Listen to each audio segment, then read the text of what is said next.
کیا مسلمان قوموں کے لیے امت مسلمہ کا لفظ ہم بحیثیت مجموعی استعمال کر سکتے ہیں یا یہ مسلمان قومیں علیحدہ علیحدہ وطن کی بنیاد پر ہیں؟ جب ہم کسی کا تعارف کرا رہے ہوتے ہیں تو وہ تعارف بعض اوقات اس کی شناخت کے لحاظ سے متعدد بھی ہو جاتا ہے۔ مثال کے طور پر میں ایک انسان ہوں، انسان کی حیثیت سے آپ یہ کہہ سکتے ہیں کہ میں اولاد آدم میں سے ہوں، یہ بھی میرا ایک تعارف ہے۔ مجھ سے آپ پوچھیں گے کہ تم کسی مذہب کو مانتے ہو تو میں یہ کہوں گا کہ ہاں، اللہ کا شکر ہے کہ میں مسلمان ہوں، تو یہ بھی میرا ایک تعارف ہے۔ اور جب آپ مسلمان کی حیثیت سے میرا تعارف کرائیں گے تو آپ کی نگاہ فوراً 1 ارب سے زیادہ تعداد میں ان لوگوں کی طرف اٹھے گی جو اپنے آپ کو مسلمان کہتے ہیں۔ ٹھیک ہے، اسی طریقے سے میرا ایک وطن ہے، میں اس میں رہتا ہوں۔ ٹھیک ہے، جب مجھ سے پوچھا جاتا ہے کہ تمہاری قومیت کیا ہے تو میں یہی کہتا ہوں کہ میں پاکستانی ہوں، تو پاکستان بھی میرا ایک تعارف بن جاتا ہے۔ اس سے بہت نیچے بھی ہماری تعارف کی بعض سطحیں ہوتی ہیں، تو اس وجہ سے اس سے کوئی فرق نہیں پڑتا کہ اس وقت مسلمانوں کے 55 سے زیادہ ممالک ہیں، یہ زیادہ تر اب جدید قومی ریاست کے اصول پر بنے ہوئے ہیں۔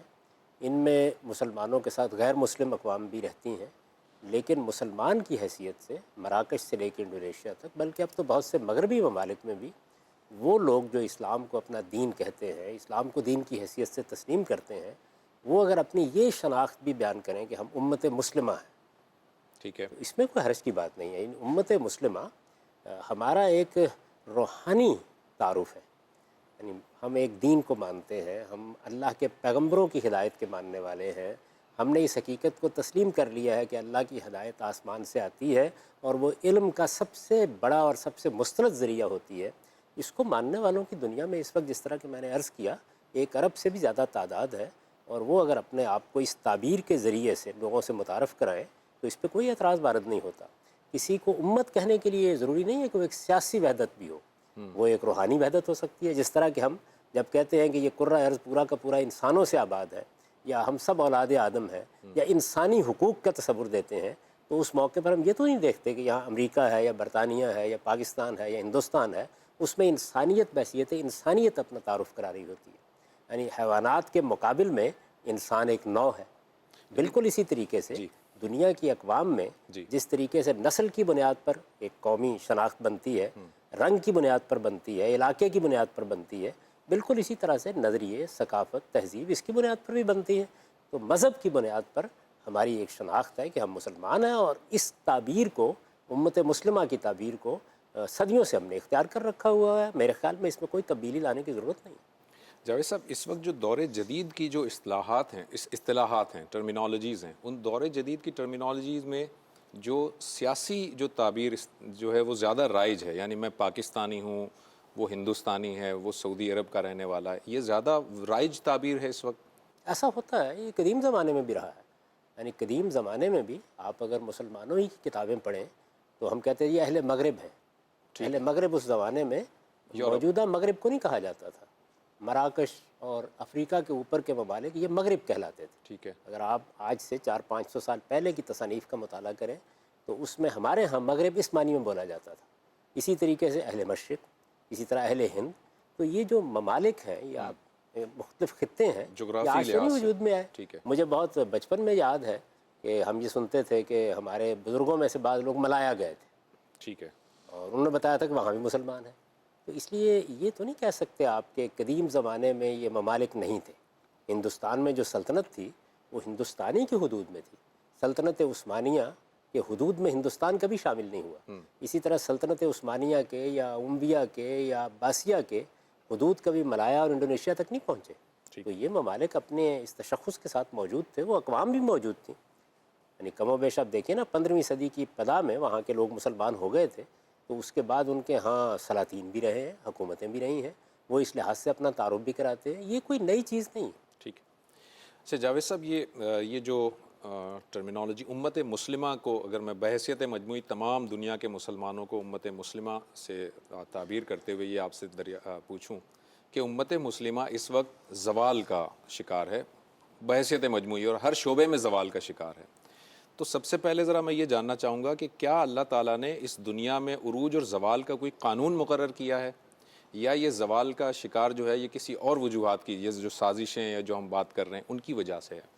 اس میں پہلے تو یہ سمجھ لیجئے کہ دنیا کی اقوام میں سے ایک تو وہ قوم ہے جس کو اللہ نے اپنے لیے منتخب کیا ہوا ہے، وہ حضرت ابراہیم کی اولاد ہے، جس کو ہم ذریت ابراہیم کہتے ہیں، چاہے وہ بنی اسحاق ہوں یا بنی اسماعیل؟ بنی اسحاق ہوں یا وہ بنی اسماعیل۔ ٹھیک ہے، یہ ذریت ابراہیم اللہ کی منتخب قوم ہے، اس کو قرآن مجید نے بڑی وضاحت کے ساتھ بیان کیا ہے۔ اس کے لیے کچھ الگ قوانین ہیں، وہ اگر آپ چاہیں گے تو ہم زیر بحث لے آئیں گے، کیونکہ اس وقت اس کا ایک بڑا حصہ امت مسلمہ کا حصہ بھی ہے، ٹھیک تو ہے، اس لیے ظاہر ہے کہ وہ قوانین بھی یہ تقاضا کرتے ہیں کہ ان کا الگ سے مطالعہ کیا جائے۔ باقی جتنی دنیا ہے اس کے اندر خدا کا قانون یہ ہے، اور یہ قرآن مجید نے اس کو بیان کر دیا ہے کہ وہ مختلف اقوام کو ایک ترتیب کے ساتھ موقع دے رہا ہے۔ اب موقع جس نے حاصل کرنا ہے اس میں کچھ اوصاف ہوں گے، کچھ خصائص ہوں گے، وہ یہ موقع پائے گا۔ بالکل ٹھیک ہے، لیکن اللہ تعالیٰ نے یہ بتا دیا ہے کہ جس وقت میں کسی کو موقع دیتا ہوں اور کوئی قوم عروج پر پہنچ جاتی ہے اور وہ دنیا میں اپنا اقتدار قائم کر لیتی ہے، اس کے بعد میں اس کے ساتھ اپنے اس معاملے کو نہیں بدلتا جب تک کہ اس کے باطن میں تبدیلی نہیں آ جاتی۔ اس کو بطور اصول بیان کیا ہے کہ ان اللہ لا یغیر ما بقوم حتی یغیروا ما بانفسہم، یعنی ان کی جو باطن کی کیفیت ہے، ایک قوم کا بھی ایک باطن ہوتا ہے، ٹھیک ہے، ایک امت کا بھی ایک باطن ہوتا ہے، جب تک وہاں تبدیلی نہیں آ جاتی اس وقت تک میں اپنا معاملہ نہیں بدلتا۔ یعنی اگر میں نے ان کو عروج پر فائز کر دیا ہے تو پھر میں ان کے ساتھ اپنا معاملہ تبدیل نہیں کروں، یعنی ان کو عروج پر ہی رکھوں گا۔ عروج پر ہی رکھوں گا، یعنی اس کے قانون کے مطابق۔ یہ قانون کا بیان ہے، یعنی ایک تو چیز یہ نا کہ اللہ تعالیٰ کی مرضی کیا ہے، وہ اس کائنات کے خالق ہیں، وہ جو بھی کرے، لیکن انہوں نے کچھ قوانین بنا رکھے ہیں۔ وہ قوانین طبعی دنیا میں تو ہمیں نظر آتے ہیں، یعنی ہم دیکھ رہے ہوتے ہیں کہ پانی اپنی سطح ہموار رکھے گا، ٹھیک ہے، آپ اتنے حصے آکسیجن اتنے حصے ہائیڈروجن ملا دیں گے اس سے پانی بن جائے گا، یہ قوانین ہے۔ تو طبعی قوانین تو چونکہ تجربے سے گزر سکتے ہیں، یہ معمل میں آزمائے جا سکتے ہیں، اس وجہ سے سمجھنے میں بہت آسان ہوتے ہیں، لیکن جو اخلاقی قوانین دنیا میں کار فرما ہے، جن کے تحت اللہ تعالیٰ بندوں کے ساتھ معاملہ کر رہے ہیں، اس کو قرآن مجید نے سنت سے تعبیر کی ہے، سنت الہی۔ یعنی ایک تو سنت کی تعبیر ہمارے ہاں جس کو ہم کہتے ہیں شریعت کے ایک حصے کے لیے استعمال ہوتی ہے، یہ اس مفہوم میں نہیں ہے۔ ٹھیک ٹھیک، تو قرآن مجید اس سنت کے بارے میں جب بیان اللہ کی کرتا سنت ہے، ہے، اللہ کی سنت، تو یہ کہتا ہے کہ لن تجد لسنت اللہ تبدیلا، یہ اللہ کی سنت ہے، یہ اللہ کا قانون ہے، یہ اللہ کا ضابطہ ہے۔ اللہ تعالیٰ دنیا کے ساتھ اس قانون، اس ضابطے، اس طریقے سے معاملہ کرتا ہے، تو اس کو سنت الہی کہا جاتا ہے۔ اس کے لیے جو سنت الہی ہے وہ یہ ہے کہ جس وقت کوئی قوم عروج پر چلی جاتی ہے تو پھر اس وقت تک اللہ تعالیٰ اس کو ضرور مہلت دیتے ہیں جب تک کہ اس کے باطن میں وہ تبدیلی نہیں آ جاتی جو اس کو پھر اس کا مستحق نہیں رہنے دیتی۔ یہ جو دنیا کی قوموں کو موقع دینے کا عمل ہے، اس کے لیے اللہ تعالیٰ نے جو طریقہ اختیار کیا اور اس کو بیان کر دیا ایک جگہ کے اوپر، یہ بالکل ترتیب سے ہے۔ یعنی سیدنا نوح علیہ السلام کے بعد ان کی اولاد سے یہ دنیا آباد ہونا شروع ہوئی۔ ٹھیک ہے، ان کے 3 بیٹے ہیں، سام، حام اور یافس۔ ان کے تینوں بیٹوں کی اولاد ایک ترتیب کے ساتھ دنیا کے مرثا یا دنیا کے اسٹیج پر نمودار ہو رہی ہے، یعنی وہ منصہ عالم پر آتے ہیں، آپ ان کے عروج کو دیکھتے ہیں، ان کی مختلف اقوام یکے بعد دیگرے یہ عروج پاتی ہیں، اس کے بعد پھر ختم ہو جاتی ہیں۔ سب سے پہلے اگر آپ دنیا کی تاریخ پڑھیں تو حام کی اولاد کو بڑا عروج حاصل ہوا ہے، یہ افریقی اقوام تھی زیادہ تر، پھر سامی اقوام، یہ افریقہ کچھ حصے میں بھی آباد تھیں، اور یہ جو مشرق وسطیٰ ہے اس میں بھی آباد رہی ہیں۔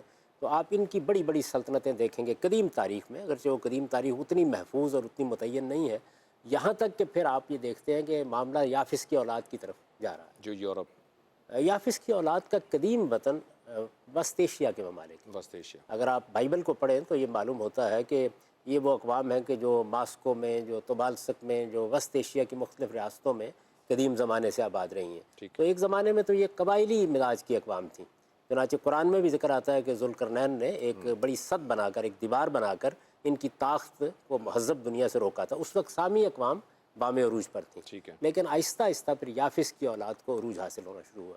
اس کی ابتدا ہوئی ہے چنگیز خان کے خروج سے۔ ٹھیک، تو یہ تو دنیا کی مختلف اقوام کو موقع دینے کا معاملہ ہے، صحیح، لیکن جب موقع مل گیا تو اس کے بعد اب آپ نے اس کو قائم رکھنا ہے۔ قائم رکھنے کا اگر آپ تجزیہ کریں، اندر اتر کر دیکھیں، تو یہ معلوم ہوتا ہے کہ 2 چیزیں ہیں جو اس کا باعث بنتی ہیں، علم اور اخلاق۔ ٹھیک ہے، یعنی اس دنیا میں اگر آپ عروج پر کھڑے رہنا چاہتے ہیں تو آپ کو علم اور اخلاق کے لحاظ سے اپنے مقام کو قائم رکھنا ہوگا۔ جس جگہ پر آپ پہنچ گئے ہیں وہاں آپ اگر برتری کے مقام پر کھڑے رہیں گے تو دنیا میں آپ کو اقتدار حاصل ہوگا، قوت حاصل ہوگی، عزت حاصل ہوگی، وقار حاصل ہوگا۔ اگر اس معاملے میں پستی آ جائے گی تو پھر آپ آہستہ آہستہ زوال آشنا علم ہونا کا شروع ہو مطلب سائنٹیفک علم ہے جاوید صاحب؟ مادی علم؟ دیکھیے بات یہ ہے کہ اس دنیا میں جب آپ زندگی بسر کرتے ہیں تو یہاں تو آپ کی ضرورت طبعی علمی ہوتا ہے، یعنی جو یہ عالم طبعیات ہے، اس عالم طبعیات کے ساتھ آپ کا ایک ریلیشن پیدا ہوتا ہے. یعنی میں جب دنیا میں وجود پذیر ہوتا ہوں تو میں خود بھی اس کا ایک حصہ ہوں، یعنی میرا ایک مادی وجود ہے وہ اسی کا حصہ ہے. ہمیں قرآن مجید نے بھی تو یہی بتایا ہے نا کہ یہ اصل میں اسی مٹی کے اجزاء ہیں جس سے میں نے تمہارا یہ قالب تیار کیا ہے، تو اس لحاظ سے میں بھی اس کا حصہ ہوں اور پھر مجھے ظاہر ہے اسی سے ریلیٹ ہونا ہے. یعنی دنیا میں آنے کے بعد جو میرا تعلق قائم ہونا ہے، مجھے کھانا ہے، پینا ہے، مجھے آگے بڑھنا ہے، مجھے کوئی تہذیب تشکیل دینی ہے، تو وہ سارا معاملہ وہیں ہونا ہے. تو اس لحاظ سے جو طبعی علوم ہیں، یعنی جو عالم طبعیات کے اندر میرے جینے کو بہتر کر دیتے ہیں، میری قوت کو بڑھا دیتے ہیں، ٹھیک ہے، مجھے دوسروں کے مقابلے میں برتری دلا دیتے ہیں، یہ علوم ظاہر ہے کہ بڑا بنیادی کردار ادا کرے. یعنی کوئی آدمی ان سے صرف نظر نہیں کر سکتا.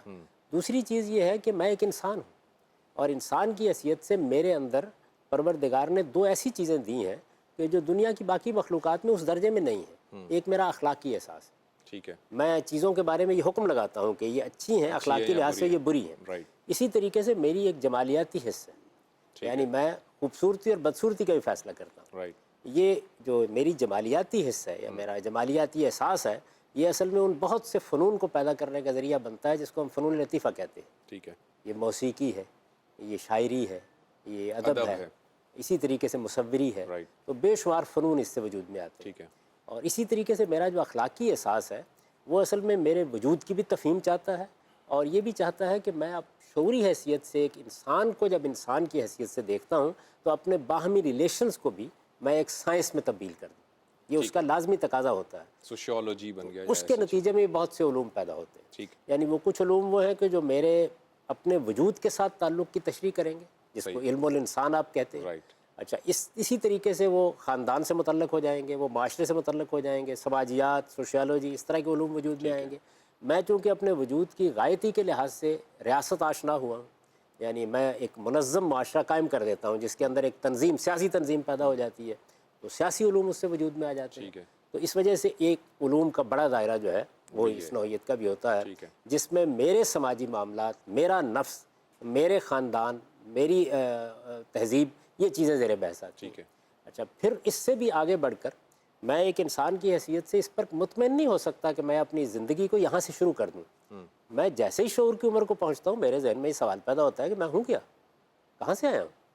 یعنی میں ایک باشعور مخلوق ہوں، میرے گرد و پیش میں ایک بڑی غیر معمولی، بڑی عظیم کائنات ہے. اپنے آپ کو پہچاننے کی میں کوشش کرتا ہوں، جاننے کی کوشش کرتا ہوں میں آیا کہاں سے ہوں. ٹھیک ہے، یعنی میرے وجود کا باعث کیا چیز بنی ہے. کیا میں آپ اپنا خالق ہوں، میرا خالق اس کائنات میں کہیں پایا جاتا ہے، یا میرا کوئی خالق نہیں ہے. ٹھیک، تو ظاہر ہے کہ اس کے نتیجے میں میرے عقائد کی ایک دنیا وجود میں آتی ہے. میں جو فیصلہ بھی کروں گا، ٹھیک ہے، یعنی وہ فیصلہ یہ بھی ہو سکتا ہے کہ میرا کوئی خالق نہیں، تب بھی وہ ایک عقیدہ ہی ہوگا. اور یہ بھی ہو سکتا ہے کہ میرے ایک سے زیادہ خالق ہیں. جو بھی میں فیصلہ کروں گا، ظاہر ہے کہ مجھے یہ دیکھنا نا، مجھے معلوم کرنا ہے یہ کہ اس کی نوعیت کیا ہے. اسی طریقے سے مجھے پہنچنا کہاں ہے، یعنی کیا میں موت پر ختم ہو جاتا ہوں. یہ ایک سادہ سا سوال نہیں ہے. ٹھیک ہے، اس کی وجہ یہ ہے کہ میرے اپنے وجود کو جب میں موت سے ہم آہنگ کر کے دیکھتا ہوں تو شدید تضادات وجود میں آ جاتے ہیں، ان کو ایکسپلین کرنا ممکن نہیں رہتا. تو میں غور کرنے کے لیے مجبور ہوں.